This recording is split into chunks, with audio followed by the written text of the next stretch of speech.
नमस्कार, शब्दसाची विंद के समाचार बुलेटिन में आपका स्वागत है। मैं हूं आपके साथ प्राची अंबर। शुरुआत करते हैं हेडलाइन से। रीवा रायपुर हवाई सेवा शुरू, पहली उड़ान रही फुल बुक। रीवा में करंट से मजदूर की मौत पर वीएसपी ने दी आंदोलन की चेतावनी। मऊगंज थाना प्रभारी पर वकील के साथ दुर्व्यवहार का आरोप। रीवा में रसोइया ने कलेक्टर से लगाई न्याय की गुहार। रीवा से बॉलीवुड स्टाइल इंतजार गाना हुआ रिलीज। रीवा में दिव्यांग किसान की जमीन पर फर्जीवाड़ा, कलेक्टर से लगाई न्याय की गुहार। एपीएसयू की मनमानी पर आप नेता का प्रहार, दी आंदोलन की चेतावनी। रीवा में गैस बुकिंग पर बड़ा घोटाला, कलेक्टर कार्यालय पहुंची शिकायत। एमपी टास्क पोर्टल में रिजल्ट अपडेट न होने से छात्र परेशान। मैहर में तेज रफ्तार ट्रक ने ली 80 वर्षीय बुजुर्ग की जान। चित्रकूट में चोरों का बढ़ता आतंक, आक्रोश में श्रद्धालु। 18 से 20 मार्च तक एमपी में बारिश और आंधी का अलर्ट। जादू देखा है, हम दिखाते हैं। आप सोचिए, हम बनाते हैं। अपने घर या ऑफिस को सजाएं मनपसंद डिजाइन के कस्टमाइज वॉलपेपर्स, ब्लाइंड्स, पेंटिंग्स और लेजर कटिंग से बनी आकर्षक चीजों से। आज ही कॉल कीजिए 7611125428, क्योंकि आपकी कल्पनाओं को पंख देना भी जरूरी है।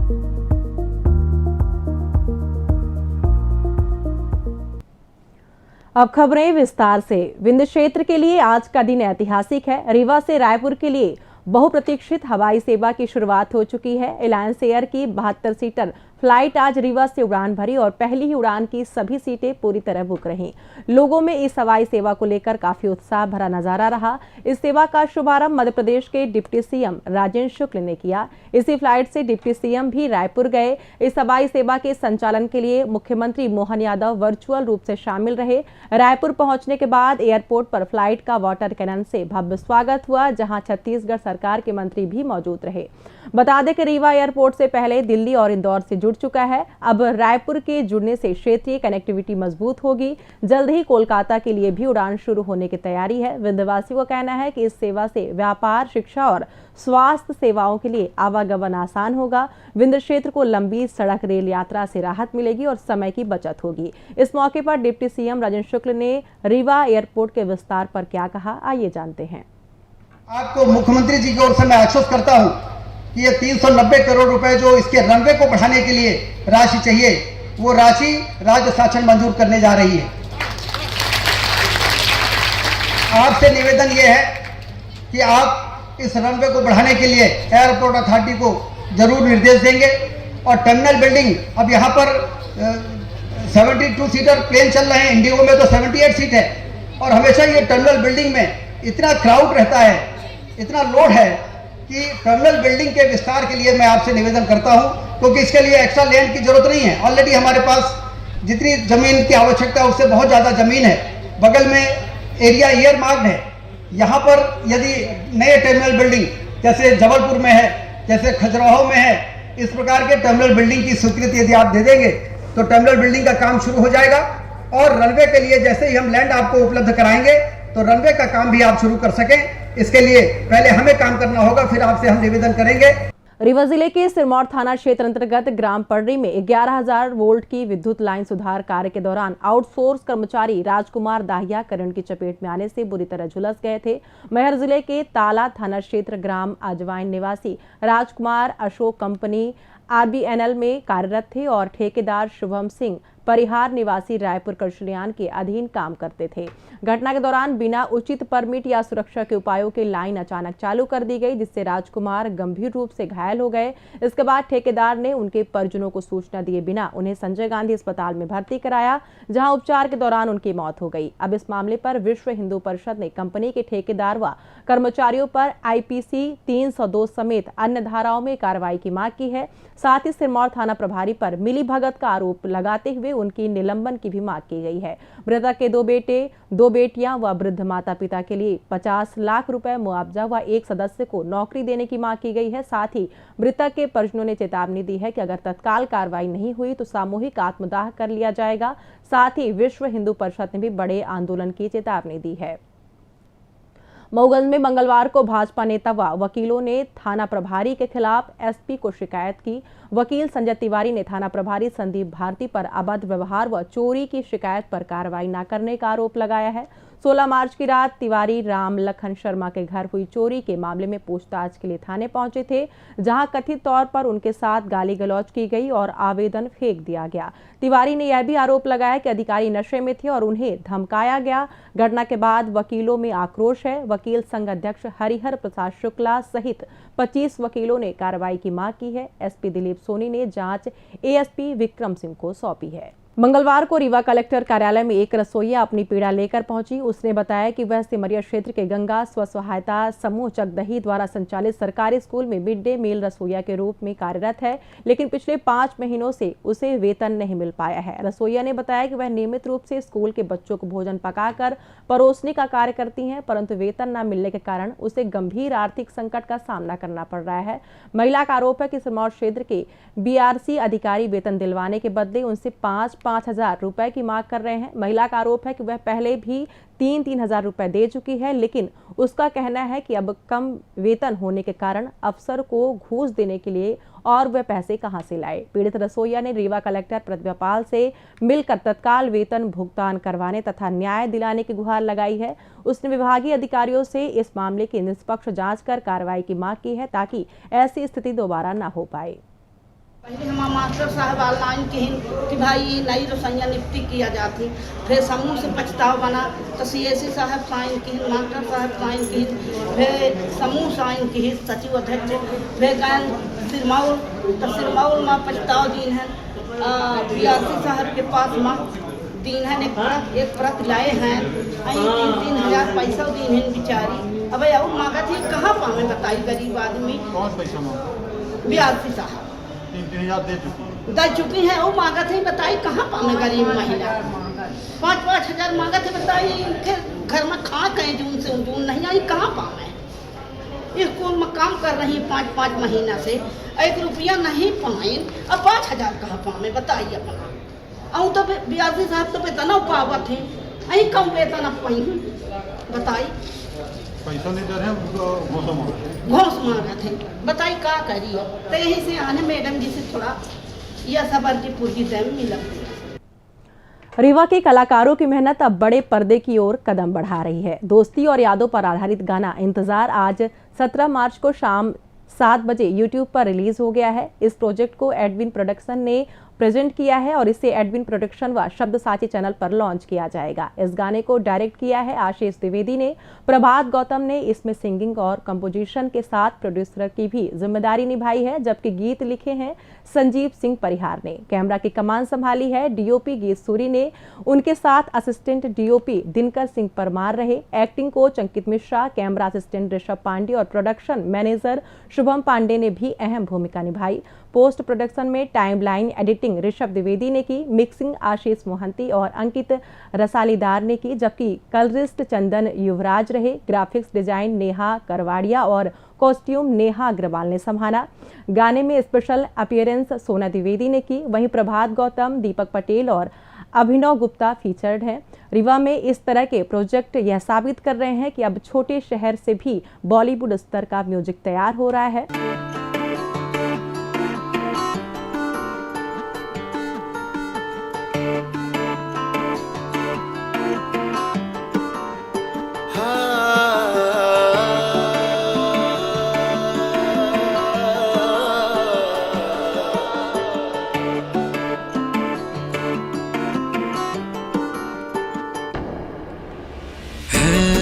रात का जगा कोई है, रात का जगा कोई।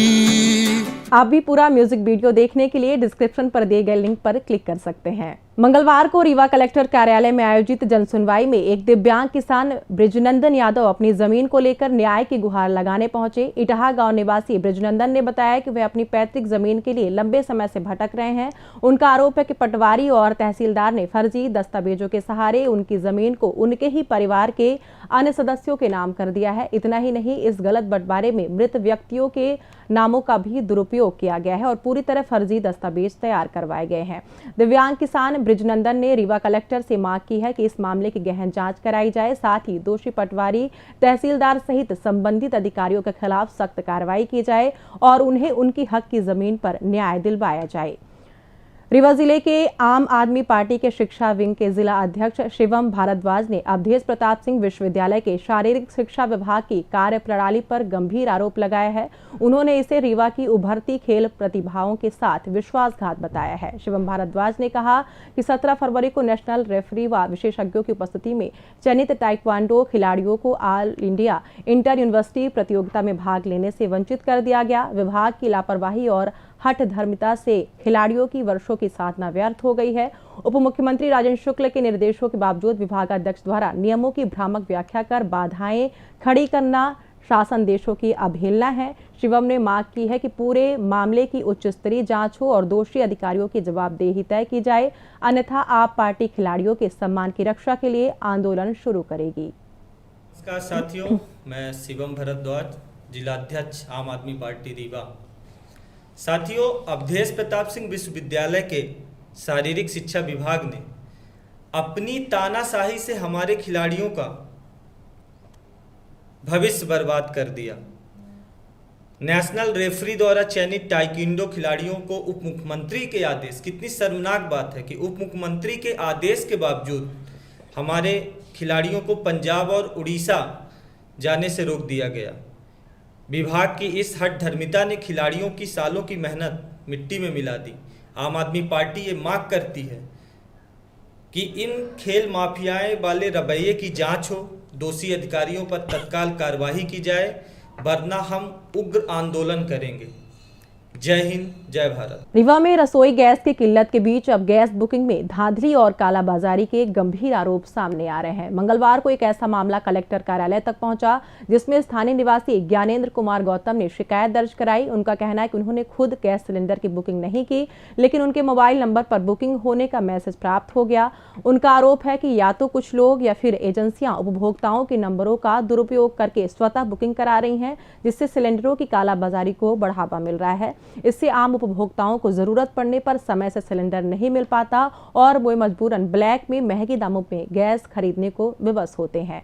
शिकायतकर्ताओं ने मांग की है कि प्रशासन इस मामले की गहन जांच कराए और दोषियों के खिलाफ सख्त कार्रवाई करे, ताकि ऐसी धांधली तक पूरी तरह से रोक लगाई जा सके। ज्ञानेंद्र कुमार गौतम है और अभी सिलेंडर की क्राइसिस होने की वजह से हमने कि सिलेंडर हमारा ख़त्म नहीं था, अपने आप कल 6:22 शाम को मैसेज आया कि आपका सिलेंडर बुक हो गया, जबकि हमने कोई बुकिंग नहीं की थी। ये क्या करते हैं कि पहले भी जब सिलेंडर की क्राइसिस नहीं थी तो अपने आप 5 रुपये कुछ पैसे छूट हमारे खाते में आ जाते थे, जबकि हम सिलेंडर उस समय भी बुक नहीं करते थे क्योंकि कोई दिक्कत नहीं होती थी, इसलिए हमने कभी ध्यान नहीं दिया। लेकिन जब ये कल मैसेज आया तो हमारा ध्यान गया कि भाई जब हमारा सिलेंडर खाली होगा, जब हम बुक करेंगे तो हमारा सिलेंडर बुक नहीं होगा।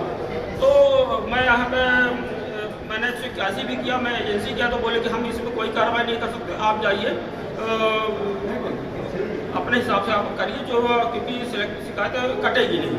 तो मैं अभी कलेक्टर साहब के यहाँ आया हूँ ये शिकायत दर्ज कराने। तो इस तरह से ये बेईमानी कई सालों से कर रहे हैं, ये जांच का विषय है और ये बहुत सालों से इस तरह से कर रहे हैं कि बिना सिलेंडर बुक किए अपने आप सिलेंडर बुक करके ये ब्लैक में सिलेंडर बेचते। मंगलवार को रीवा कलेक्टर कार्यालय की जनसुनवाई में एक छात्र धनंजय पटेल कलेक्टर के समक्ष अपनी समस्या लेकर पहुंचा। छात्र ने बताया कि विश्वविद्यालय प्रशासन उसका पुराना रिजल्ट एमपी टास्क पोर्टल पर अपडेट नहीं कर रहा है। इसके कारण उसे ना तो अगली कक्षा में प्रवेश मिल पा रहा है और ना ही स्कॉलरशिप प्राप्त हो पा रही है। इससे उसकी पढ़ाई पूरी तरह प्रभावित हो रही है। धनंजय पटेल ने बताया कि वह BA ऑनर्स 4थे वर्ष का छात्र है। यदि एमपी टास्क पोर्टल का रिजल्ट अपडेट नहीं हुआ तो वह आगे की पढ़ाई भी नहीं कर पाएगा। छात्र ने यह भी कहा कि इस तरह की समस्या से कई अन्य छात्र भी गंभीर रूप से परेशान हैं। मैहर जिले के स्टेट हाईवे 11 पर मंगलवार सुबह एक भीषण सड़क हादसे में 80 वर्षीय बुजुर्ग की मौत हो गई। सोनवारी निवासी बंस गोपाल साहू रोज की तरह हनुमान मंदिर में दर्शन करने निकले थे। डेल्हा मोड़ के पास तेज रफ्तार ट्रक ने उन्हें जोरदार टक्कर मार दी और करीब 5 मीटर तक घसीट लिया। ट्रक चालक हादसे के बाद मौके से फरार हो गया। प्रत्यक्षदर्शियों के अनुसार ट्रक की अत्यधिक गति के कारण चालक नियंत्रण खो बैठा। हादसे की सूचना पर परिजन और ग्रामीण बड़ी संख्या में जमा हुए। आक्रोशित भीड़ ने शव सड़क पर रखकर हाईवे जाम कर दिया, जिससे दोनों ओर वाहनों की लंबी कतारें लग गई। भीड़ ने पीड़ित परिवार को उचित मुआवजा, जिला कलेक्टर का मौके पर आकर ठोस आश्वासन देना और ओवरलोड ट्रकों पर सख्त कार्रवाई की मांग की। नगर कांग्रेस अध्यक्ष प्रभात द्विवेदी ने इसे दुर्घटना नहीं बल्कि ओवरलोडिंग के कारण सुनियोजित मौत बताया। उन्होंने कहा कि मैहर में ओवरलोड ट्रकों का तांडव कब रुकेगा और प्रशासन कब जागेगा। इन दिनों सतना जिले के धार्मिक नगरी चित्रकूट में चोरों का जमकर आतंक है। आए दिन श्रद्धालुओं के पर्स और सामान चोरी हो रहे हैं। ऐसे ही घटना मंगलवार सुबह आरोग्य धाम घाट पर एक श्रद्धालु के साथ घटी, जहां ग्वालियर निवासी सावित्री दुबे अपने परिवार के साथ कामदगिरी परिक्रमा के लिए चित्रकूट आई थी। परिक्रमा शुरू करने से पहले वे सभी मंदाकिनी नदी के आरोग्य धाम घाट पर स्नान कर रहे थे। इस दौरान एक अज्ञात बदमाश ने घाट पर रखा उनका बैग चुरा लिया। बैग में 15,000 रुपए नगद, एक मोबाइल फोन, घर की चाबियां और कुछ महत्वपूर्ण कागजात थे। घटना के बाद पीड़िता ने चित्रकूट थाने में शिकायत दर्ज कराई। चित्रकूट थाना प्रभारी गिरिजा शंकर वाजपेयी ने बताया कि मामले की जांच शुरू कर दी गई है। पुलिस ने घाट के आसपास के लोगों से पूछताछ की और बदमाश का पता लगाने के लिए आसपास के रास्तों पर लगे सीसीटीवी फुटेज की जांच की। धार्मिक स्थल पर इस तरह की घटना से श्रद्धालुओं में आक्रोश है। पुलिस ने लोगों से सतर्क रहने की अपील की है। बता दें कि आए दिन यहाँ कभी दर्शन या फिर स्नान के दौरान श्रद्धालु चोरों का शिकार हो रहे हैं।